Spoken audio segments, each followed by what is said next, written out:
মার্কিন পপ তারকা কেটি পেরির সাবেক স্বামী ও জনপ্রিয় কৌতুক শিল্পী অভিনেতা রাসেল ব্র্যান্ডকে ঘিরে বিতর্ক যেন আরও ঘনীভূত হলো। তার বিরুদ্ধে আবারও ধর্ষণ ও যৌন নিপীড়নের অভিযোগ উঠেছে।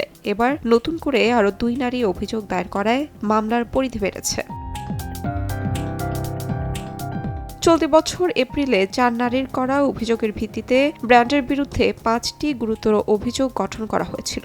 সেগুলোর মধ্যে একটি ছিল ধর্ষণ, 2টি যৌন নিপীড়ন এবং একটি শালীনতা বিরোধী আচরণের অভিযোগ। তবে ওই মামলায় গত মে মাসে আদালতে হাজির হয়ে নিজেকে নির্দোষ দাবি করেছিলেন ব্র্যান্ড।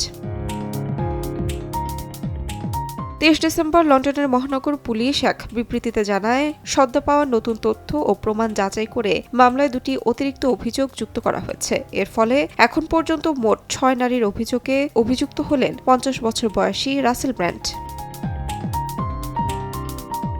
অতিরিক্ত অভিযোগের প্রেক্ষিতে রাসেল ব্র্যান্ডকে আগামী 20 জানুয়ারি ওয়েস্টমিনিস্টারের ম্যাজিস্ট্রেট আদালতে হাজির হতে সমন জারি করা হয়েছে। অন্যদিকে আগের 5টি অভিযোগের বিচার শুরু হওয়ার কথা রয়েছে আগামী 16 জুন। দীর্ঘদিন ধরে কৌতুক শিল্পী ও অভিনেতা হিসেবে আন্তর্জাতিক অঙ্গনে পরিচিত রাসেল ব্র্যান্ডের বিরুদ্ধে একের পর এক গুরুতর অভিযোগ তাকে নতুন করে বিশ্বজুড়ে আলোচনার কেন্দ্রবিন্দুতে নিয়ে এসেছে। তাহমিনা তন্নি, সময় সংবাদ।